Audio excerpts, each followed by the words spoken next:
Attention please. আজকে প্রথমবার pro chef Ankita তোমাদের সাথে একটা সুন্দর চিকেনের রেসিপি শেয়ার করছে, যে হাজারটা ব্লগ দেখে নিয়েছে কিভাবে চিকেন রান্না করতে হয়, মামনের চিকেন রান্না দেখে নিয়েছে, দিদুনের চিকেন রান্না দেখে নিয়েছে, তারপরে নিজের মতন কিছু একটা রেসিপি বানিয়ে নিয়েছে।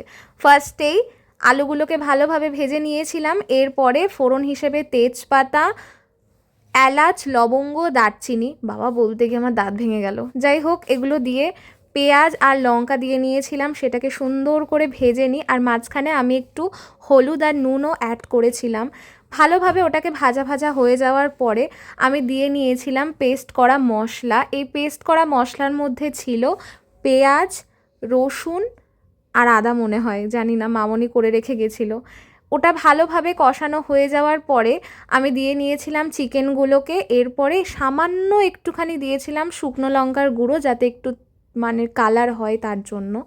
এরপরে মাংসটা একটু কষা কষা মতন হয়ে যাওয়ার পরে আমি সামান্য একটু জল দিয়েছিলাম যাতে একটু সেদ্ধ হয়।